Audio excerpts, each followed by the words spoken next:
Hello everyone. दोस्तों, मैं उम्मीद करता हूं कि आप जहां कहीं भी होंगे सेफ होंगे, सिक्योर होंगे और अपनी तैयारी को बहुत अच्छे से आगे बढ़ा रहे होंगे। दोस्तों, आज की इस क्लास के अंदर हम डिस्कस करने जा रहे हैं sitting arrangement with blood relation. Blood relation भी होगा, साथ के साथ में सिटिंग अरेंजमेंट भी होगा। तो ये क्वेश्चन बहुत ज्यादा इंपॉर्टेंट हो जाता है आपके अपकमिंग बैंक एग्जामिनेशन के लिए। दोस्तों, यदि आप हमारे फुल मार्क्स कंपटीशन क्लासेस के ऑफिशियल यूट्यूब चैनल पर नए हैं तो हमारे चैनल को सब्सक्राइब करें, वीडियो को लाइक करें और अपने दोस्तों के साथ भी जरूर शेयर करें। तो चलिए दोस्तों, बिना टाइम वेस्ट किए स्टार्ट करते हैं आज का ये एक बहुत ही महत्वपूर्ण क्वेश्चन। चलिए दोस्तों, सबसे पहले इंफॉर्मेशन को रीड आउट भी कर लेते हैं, क्या क्या इंफॉर्मेशन के अंदर आपसे बोला गया है। तो देखिएगा, आपसे बोला जा रहा है 8 members in of a family A B C D F G H are sitting in a circle facing the center but not necessarily the same order. एक फैमिली के टोटल 8 मेंबर हैं जो कि एक सर्किल में बैठे हैं, सभी का फेस सेंटर की तरफ है। ठीक है, सभी का फेस सेंटर की तरफ है। तो जो बेसिक सी बातें हमें पता लगी हैं उन बातों को यहाँ पे एक बार के लिए नोट कर लेते हैं। दोस्तों, ये हमारा सर्किल है और इस सर्किल में सबसे पहले हम 8 पर्सन का जो अरेंजमेंट है उसको बना देते हैं। अब यहाँ सभी की फेसिंग इनसाइड है, तो दोस्तों लेफ्ट यानी बाएं का मतलब क्या होगा? लेफ्ट यानी बाएं का मतलब होगा क्लॉकवाइज, और राइट यानी दाएं का मतलब क्या होगा? राइट यानी दाएं का मतलब हो जाएगा एंटी क्लॉकवाइज। बहुत ही बेसिक सी बात थी। बैंक की तैयारी करने वाले बच्चों को ये बातें तो बहुत नॉर्मल लगती हैं, इतना तो उन्हें आता है। चलिएगा दोस्तों, अब बढ़ते हैं आगे की तरफ। Next question, sorry next information. आपसे बोला गया है एफ जो डी की पत्नी है सी के राइट को तीसरे नंबर पे है। अब दोस्तों ध्यान रखना, एक ही लाइन के अंदर ये हमें दो टाइप की इंफॉर्मेशन देगा। एक तो हमें ये ब्लड रिलेशन के बारे में बताएगा और एक ये हमें सिटिंग अरेंजमेंट में जो उनका क्रम है बैठने का उसके बारे में भी बताएगा। तो हमें यहाँ पे दोनों चीजें साइमल्टेनियसली लेनी होंगी। हमें साइड में पैरेलल में ब्लड रिलेशन भी बनाना पड़ेगा, फैमिली ट्री भी बनानी होगी, साथ के साथ में सर्किल के अंदर इन लोगों को सेट भी करना होगा। ये नहीं कि हम पहले सर्किल कंप्लीट कर लेते हैं, ब्लड रिलेशन फैमिली ट्री को बाद में बनाएंगे, या फिर पहले फैमिली ट्री को बना लेते हैं, सिटिंग अरेंजमेंट को बाद में बनाएंगे। ऐसे ये क्वेश्चन कभी भी जीवन में पूरा नहीं होगा, और यदि आप पूरा कर भी लोगे तो बहुत ज्यादा टाइम आपको लगने वाला है। इसलिए मैं आपको जो तरीका बता रहा हूं दोस्तों, ये तरीका सबसे ज्यादा बेस्ट तरीका है कि दोनों चीजों को एक साथ समझते हुए चलिए, क्वेश्चन आपका डेफिनेटली बन जाए। एक बार वापस से रीड आउट करते हैं वो इन्फॉर्मेशन क्या कह रही थी। एफ डी की वाइफ है और सी के राइट में तीसरे नंबर पे है। दो बातें पता चली, एक तो एफ है ना, वाइफ है डी की, और ये जो एफ है ये सी के राइट को तीसरे नंबर पे है। तो सबसे पहले तो ये सिटिंग अरेंजमेंट में सी को यहां मानते हैं, तो एफ को यहां बैठा देते हैं। ठीक है, और एफ किसी की वाइफ है, किसकी वाइफ है? डी की वाइफ है। तो एफ यदि किसी की वाइफ है इसका मतलब वो फीमेल है, तो एफ के ऊपर लगा देते हैं एक फीमेल वाला साइन। अब यहाँ पे यदि हम फैमिली ट्री में देखें तो एफ डी की वाइफ है, इसको भी डिनोट कर लेते हैं। ये लीजिए, एफ डी की वाइफ है तो इसका मतलब हुआ कि डी एफ का क्या कहलाएगा? डी एफ का हस्बैंड कहलाएगा। चलेगा दोस्तों, अगले इंफॉर्मेशन की तरफ हमें बढ़ना होगा। नेक्स्ट आपसे कहता है ए एच का बेटा है। ए एच का बेटा है तो ये इंफॉर्मेशन हमें, हाँ जी, ए एच का बेटा है तो इसको हम पहले यहाँ फैमिली ट्री में सेट कर लेते हैं। एच का बेटा कौन है? एच का बेटा दोस्तों ए है। तो एच का बेटा ए हो गया। आगे बढ़िए, नेक्स्ट पे चलते हैं। ए डी के लेफ्ट को दूसरा है। ए है ना, डी के लेफ्ट में दूसरा है। अब दोस्तों ये इंफॉर्मेशन कहीं पर भी सेट हो सकती है, तो इसको फिलहाल के लिए यहां नीचे लिख लेते हैं कि डी के लेफ्ट सेकंड कौन आएगा? ए आएगा। डी के लेफ्ट में सेकंड कौन आना चाहिए? ए आना चाहिए। आगे बढ़िए, आगे आपसे कहता है डी एफ या सी का निकटतम पड़ोसी नहीं है। तो चलिए जरा दोस्तों चेक करते हैं। डी है ना एफ का और सी का इमीडिएट नेबर नहीं है। तो मुझे बताइए, क्या डी को यहां बैठा सकते हैं एफ के बगल में? एफ का नेबर ही नहीं है, नहीं बैठा सकते, और यहां भी नहीं बैठा सकते। इन द सेम वे सी का भी नेबर नहीं है, तो डी के लिए ये दो जगह और कैंसिल हो गई। अल्टीमेटली डी के लिए 4 जगह आपकी कैंसिल आउट हो चुकी है। तो दोस्तों डी के लिए मेरे पास कितनी जगह बनती है? 2 जगह। जगह नंबर 1 और जगह नंबर 2 ये किसके लिए हो सकती हैं? ये हो सकती हैं दोस्तों डी के लिए। अब आप ये जो इंफॉर्मेशन थी कि डी के लेफ्ट में सेकंड नंबर पे ए है, यदि इसको मैं सेट करना चाहूं तो दोस्तों हम इसको सेट कर सकते हैं। सुनना जरा, आप अज्यूम कीजिए कि डी आपका प्लेस नंबर 2 पे बैठा है। यदि डी आपका प्लेस नंबर 2 पे है तो इसके लेफ्ट में सेकंड बताइए इस जगह पर क्या ए आ सकता है? जी नहीं दोस्तों, यहाँ एफ बेटा है तो ए यहाँ पर नहीं आ सकता। That is why we can say that कि डी प्लेस नंबर 2 पे नहीं आएगा। अब हमें ये पता चल गया है कि डी की दो जगह थी जिसमें से एक जगह कैंसिल हो गई, तो अब डी कहाँ बैठेगा, प्लेस नंबर 1 पर ही बैठेगा और कहीं भी नहीं बैठ सकता है। तो चलिए दोस्तों, जो फिक्स इंफॉर्मेशन हो चुकी है, डी आपका फिक्स हो चुका है, तो इसको हम फिक्स कर ही देते हैं। ठीक है, डी के लिए जो नेगेटिव बातें थी उनको सबको हटा देते हैं और डी को हम यहाँ पे सेट कर देते हैं। ये लीजिए, डी को हम सेट करेंगे कहाँ पे, डी को सेट करेंगे इस जगह पर, और डी के लेफ्ट को सेकंड नंबर पे कौन आएगा, डी के लेफ्ट में सेकंड नंबर पे ए आएगा।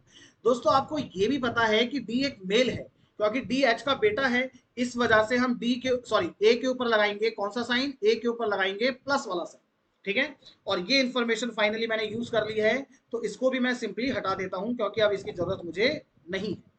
चलिए अब बढ़ते हैं दोस्तों आगे की तरफ। नेक्स्ट, कोई पुरुष डी का निकटतम पड़ोसी नहीं है, यानी डी के बगल में कोई मेल नहीं बैठेगा, तो इसका मतलब ये हो गया कि डी के बगल में सिर्फ और सिर्फ फीमेल ही बैठ सकती है, यानी डी के बगल में कोई मेल तो बैठ ही नहीं सकता, सिर्फ फीमेल ही बैठेंगी।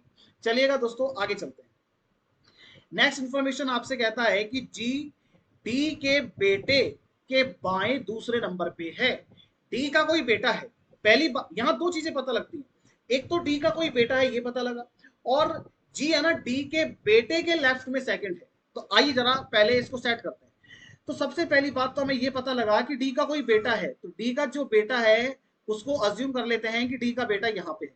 तो फैमिली ट्री के अंदर मैंने डी का बेटा एक मान लिया है। अब डी के बेटे के लेफ्ट में इसको लिख लेते हैं डीज सन, डी का बेटा डी सन, इसके लेफ्ट में सेकंड नंबर पे कौन आएगा, इसके लेफ्ट में सेकंड नंबर पे आई थिंक जी होगा, यस जी है। डी के सन के लेफ्ट में सेकंड नंबर पे कौन आएगा, जी आएगा। तो आइए दोस्तों इसको सेट करने की कोशिश करते हैं। डी का सन, डी का सन यानी डी का सन होगा दोस्तों एक मेल। अब हमें डी के सन के लिए यानी एक मेल वाली जगह देखनी है कि मेल वाली जगह कौन कौन सी है, और फिर वहां से लेफ्ट सेकंड घूमकर ये देखना क्या जी बैठ सकता है क्या। अब दोस्तों ये वाली जो जगह है, ये जगह यानी ये वाली जगह, ये जगह तो एक फीमेल की है, तो यहाँ मेल को नहीं बैठा सकते भाई, डी का बेटा तो मेल होगा ना, और ये वाली जगह फीमेल की है, तो डी के बेटे के लिए ये जगह हुई कैंसिल। अब डी का बेटा दोस्तों यदि हम इसको माने, ये क्या ये डी का बेटा हो सकता है, जी नहीं, ये भी एक फीमेल की जगह है और डी का बेटा तो एक मेल है, इसका मतलब डी का बेटा यहां पर भी नहीं आ सकता। अब दोस्तों क्या ये डी का बेटा हो सकता है, जी नहीं दोस्तों, ये तो डी खुद है, ये तो डी खुद है, तो ये इसका बेटा कैसे होगा, तो डी के बेटे के लिए ये जगह भी हो गई कैंसिल। अब दोस्तों क्या ए को हम डी का बेटा मान सकते हैं, थोड़ा सा दिमाग लगाइए दोस्तों, ए को हम डी का बेटा नहीं मान सकते। क्यों नहीं मान सकते, क्योंकि ए के फादर या मदर में से एक एच है। अब यदि आप ए को डी का बेटा बनाओगे तो भैया बताओ जरा, क्या यहाँ पे एच के लिए कोई जगह बचती है क्या भाई। यदि ए को हमने यहां सेट किया तो फादर बन गए डी, मदर बन गई एफ, तो एच को कहां रखोगे फिर, तो एच के लिए ये जगह मतलब ए के लिए ये जगह आपकी क्या हो गई, गलत हो गई, तो ए को हम यहां पर सेट नहीं कर सकते। ठीक है, ए को हम यहाँ पे सेट नहीं कर सकते हैं। अल्टीमेटली कहने का मतलब ये हुआ कि जो ए है वो डी का बेटा नहीं बन सकता। अब दोस्तों आप देख सकते हैं कि ये भी एक महिला की जगह है, फीमेल की जगह है, इसका मतलब डी का बेटा यहाँ पर भी नहीं आएगा। अब दोस्तों डी के बेटे के लिए जगह नंबर 1 और डी के बेटे के लिए जगह नंबर 2 और डी के बेटे के लिए जगह नंबर 3, ये 3 प्लेस मेरे पास डी के बेटे के लिए फाइनली बचती है। अब ध्यान से सुनना जरा, यदि डी के बेटे को, डी को नहीं डी के बेटे को जगह नंबर 1 पे बैठाएंगे, तो डी का बेटा यदि यहां बैठेगा तो लेफ्ट में सेकंड जी आना चाहिए। तो बताइए जरा दोस्तों, क्या लेफ्ट में सेकंड यहां पे जी आ सकता है, जी नहीं आ सकता क्योंकि यहां सी बैठा है। तो ये लीजिए डी के बेटे के लिए ये जगह भी कैंसिल होगी। अब यदि डी के बेटे को हम मानते हैं कि भाई सी डी का बेटा है, सी डी का बेटा है, तो इसके लेफ्ट में सेकंड बताइए क्या यहां जी आ सकता है, आप कहोगे नहीं आ सकता सर क्योंकि यहां पे डी बैठा है। इसका मतलब डी के बेटे के लिए फाइनली ये जगह भी हो गई कैंसिल। अब मुझे बताइए दोस्तों, डी का बेटा फाइनली फाइनली फाइनली कहां बैठेगा, डी का जो बेटा होगा वो प्लेस नंबर 2 पर आकर के बैठ जाएगा। तो डी के बेटे के लिए मेरे पास जगह मिल चुकी है। तो ये लीजिए, जो नेगेटिव इंफॉर्मेशन थी उन सबको मैं हटा रहा हूं, क्योंकि डी के बेटे के लिए जो जगह बनती है वो मैंने जगह तलाश कर ली है। तो चलिए डी के बेटे के लिए जो जगह मिली है, फाइनली डी के बेटे को ले जाके वहां बैठा देते हैं। ये है दोस्तों आपका डी सन, डी का बेटा, डी सन, यानी ये डी का बेटा है, इसका मतलब ये मेल होगा, ठीक है। और इसके लेफ्ट में सेकंड बताइए जरा, यहाँ पे कौन, जी आ जाएगा या आ जाएगी, सॉरी आ जाएगी क्योंकि फीमेल की जगह है तो जी एक फीमेल होगी। तो अल्टीमेटली इस इंफॉर्मेशन का यूज मैंने कर लिया है और अब थोड़ी सी बारी है आगे बढ़ने की। चलिए आगे देखिएगा, केवल दो व्यक्ति एच और ए के भाई के बीच में बैठे हैं।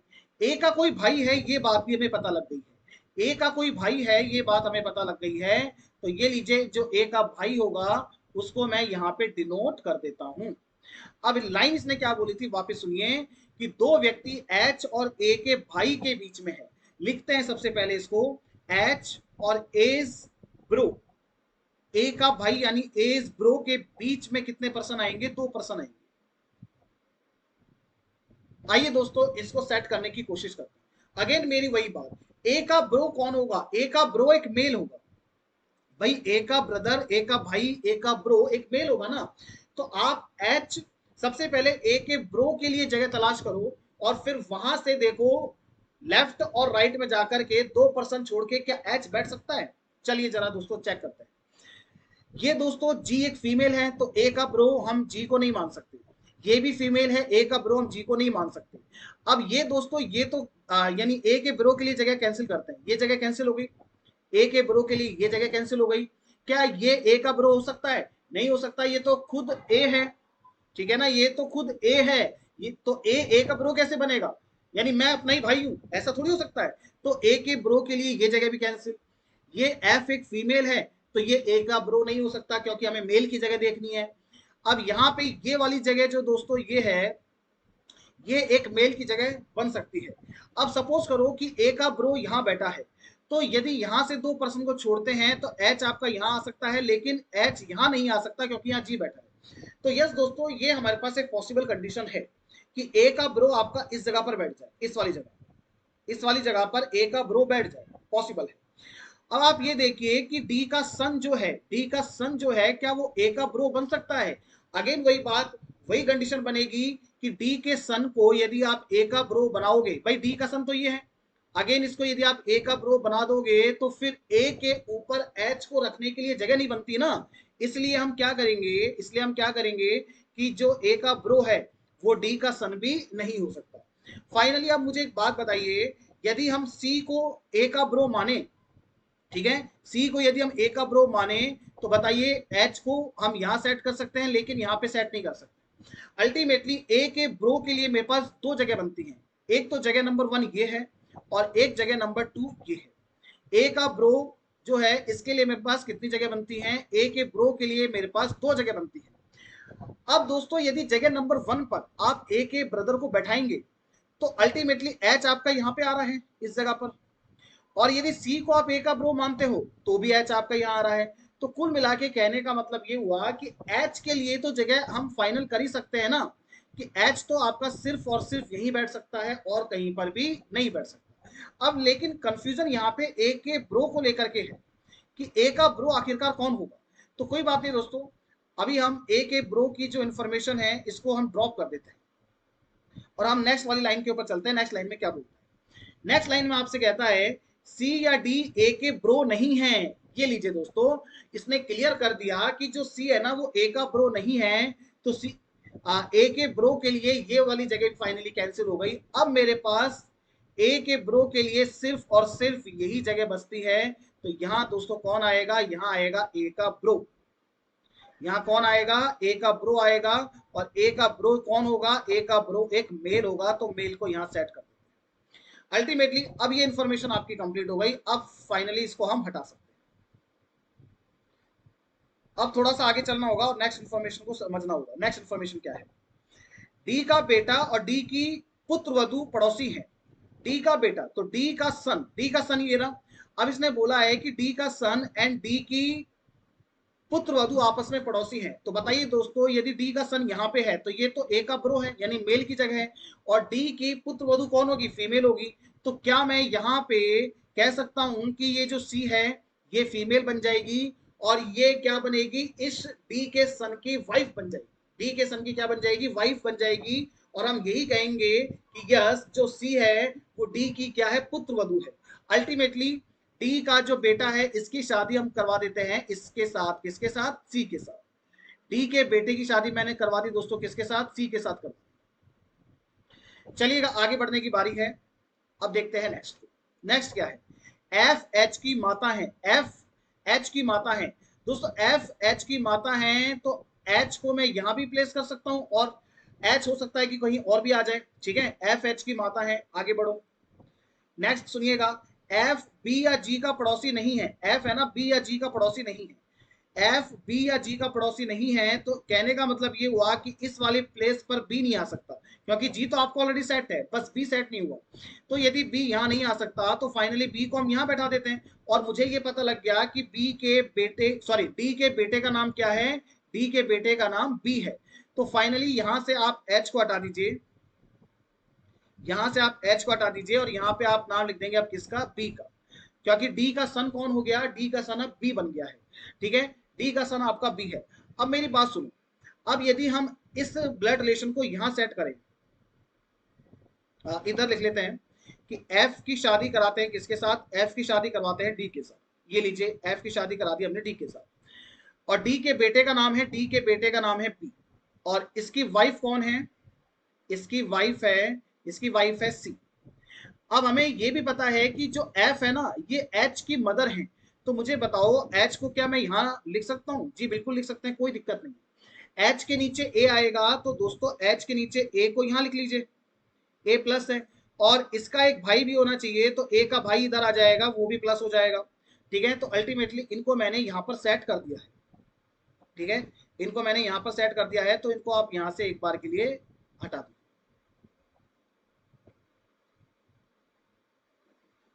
ठीक है, अब सुनना जरा, हमारे पास यहां हमें पता लग गया कि एच फीमेल है तो एच के ऊपर एक फीमेल वाला साइन बना देते हैं, एच के ऊपर फीमेल वाला साइन बना देते हैं। अब एक लाइन और बची हुई उसको और देख लेते हैं, लास्ट में क्या है, जी ई की सिस्टर है।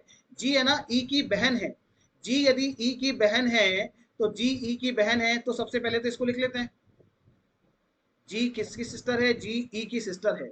तो अब ये वाली जो जगह है दोस्तों, ये जगह फाइनली किसकी बची, ये जगह फाइनली बची ई की। अब ये जगह है किसकी, ये जगह है ए के ब्रदर की। तो ए का ब्रदर कौन हो गया, ए का ब्रदर फाइनली अब हमें पता लग गया कि ए का ब्रदर कौन है, ई है। और हमें पता है दोस्तों कि इस ई की सिस्टर कौन है, इस ई की सिस्टर जी है। तो ये लीजिए दोस्तों, अब आपका ब्लड रिलेशन भी कंप्लीट है, फैमिली ट्री भी कंप्लीट है और आपका सिटिंग अरेंजमेंट भी कंप्लीट है। तो दोस्तों उम्मीद करता हूं कि ये क्वेश्चन आपको अच्छे तरीके से समझ में आया होगा। और दोस्तों मैं आपको ये भी बता देता हूं कि हो सकता है कि कुछ बच्चों को ये उतने अच्छे तरीके से समझ में ना आया हो। उसका कारण है क्योंकि ऐसे क्वेश्चन जल्दी से कोई सॉल्व नहीं कराता, क्योंकि इनको सॉल्व करने में टाइम लगता है। और टाइम के साथ साथ में आपका फोकस, आपका दिमाग पूरी तरीके से एक जगह पर सेट होना चाहिए, तभी जाकर के आप ऐसे सवालों को सॉल्व कर सकते हैं। दोस्तों यदि ये क्वेश्चन आपको अभी समझ नहीं आया हो तो आप इसी क्वेश्चन को वापस से देखो, दोबारा देखो, 3 बार देखो, 4 बार देखो। लेकिन यदि आप कॉन्टिन्यूसली फोकस के साथ देख रहे हैं ना पहली बारी में तो समझ में आ जाएगा। और यदि आपका ध्यान इधर उधर चला गया तो फिर दोबारा देखना, फिर तिबारा देखना। तो 3-4 बार आप देखोगे तो आपको डेफिनेटली क्वेश्चन बहुत अच्छे से क्लियर हो जाएगा। दोस्तों आज की इस क्लास में इतना ही करेंगे। अब हम मिलते हैं हमारी नेक्स्ट क्लास में, और नेक्स्ट क्लास के अंदर हम और भी नई चीजें, रीजनिंग से संबंधित, मैथ से संबंधित और भी चीजें डिस्कस करेंगे। तो आज के लिए इतना ही। Thank you so much. इसी तरीके से हमें सपोर्ट करते रहिए, आगे बढ़ाते रहिए। दोस्तों आप हमारे एनालिटिक्स के अकॉर्डिंग वीडियो तो देख रहे हैं, वीडियो को पसंद भी कर रहे हैं, लेकिन आप चैनल को सब्सक्राइब नहीं कर रहे हैं। तो दोस्तों आपसे मैं यही कहना चाहूंगा कि यदि आपको मेरा कंटेंट पसंद आ रहा है, मेरा पढ़ाने का तरीका अच्छा लग रहा है, तो कृपया करके चैनल को सब्सक्राइब करें, वीडियो को लाइक करें और अपने दोस्तों के साथ भी जरूर शेयर करें। तो आज के लिए इतना ही दोस्तों, अब मिलते हैं नेक्स्ट क्लास में। Thank you, bye bye, take care.